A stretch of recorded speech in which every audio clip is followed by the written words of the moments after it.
Octave ne veut pas grandir.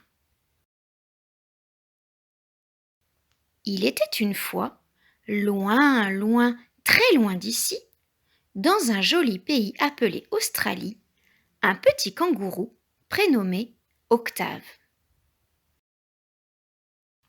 Le jour où il est né, il était alors vraiment tout petit, Octave, ébloui par la lumière, apeuré par tous les bruits, alla se blottir dans la poche de sa maman kangourou.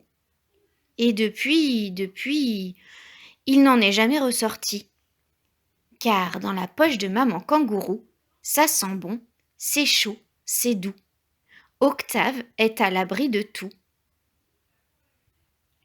Le temps passe. Octave grandit, grossit, prospère. Et maman kangourou se désespère. Assurément, sa place n'est plus ici. Octave, mon petit, tu es lourd, tu sais. Il y a tant de choses à apprendre quand on grandit. Papa prend sa grosse voix et dit d'un air fâché. Octave, ça suffit, tu es grand maintenant. Là où tu es, c'est la place des bébés. Mais Octave ne montre pas même la pointe de son oreille, car dans la poche de maman kangourou, ça sent bon, c'est chaud, c'est doux. Octave est à l'abri de tout. L'émeu passant par là ne peut s'empêcher de mettre son grain de sel. Allons, allons, voyons. Il va bien finir par sortir, ce polisson. J'ai mon idée sur la question. Octave, si tu montres ta frimousse, tu auras de la crème au pamplemousse. Se dit Octave, de la crème. Mais il ne bouge même pas l'un de ses orteils. Car dans la poche de maman kangourou, ça sent bon, c'est chaud, c'est doux.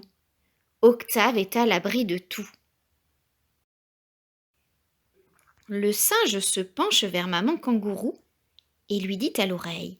Moi qui suis très malin, je sais bien comment faire bouger ce coquin. Vous n'avez qu'à sauter, bondir et sauter encore. Quand Octave en aura assez d'être remué, il montrera le bout de son nez. Maman kangourou s'exécute de bon cœur, et tel un ressort, bondit avec bonheur. À l'intérieur, ça secoue, et tout est sans dessus dessous. Mais Octave ne se met pas debout.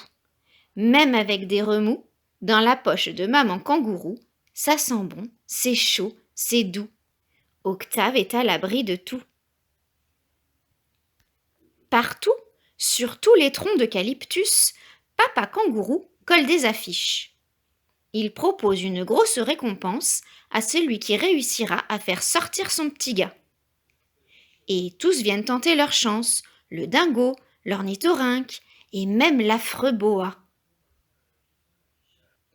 C'est alors qu'arrive lentement le très vieil échidné, au dos couvert de piquants. Il se plante devant maman kangourou, ajuste ses lunettes et appelle en chevrotant.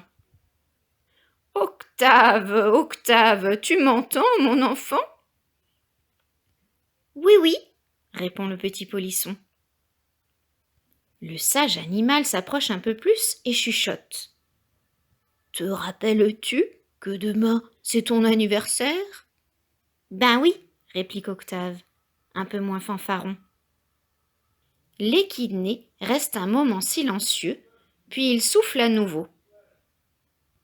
Alors, as-tu bien réfléchi?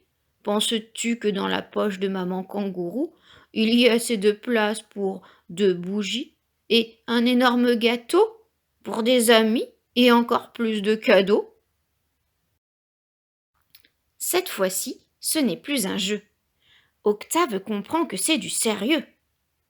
Pourtant, c'est dur de choisir entre son doux repère et une splendide fête d'anniversaire.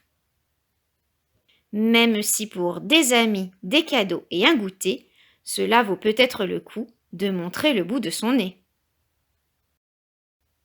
Alors, un peu engourdi, un peu maladroit, Octave fait un bond, puis 2, puis 3. tout content d'être très grand, très fier de ce qu'il vient de faire, et sûr qu'il pourrait, quand il le voudrait, pour un câlin, pour un bisou, revenir un peu dans la poche de maman kangourou, là où il fait chaud, là où il fait doux, là où on est à l'abri de tout.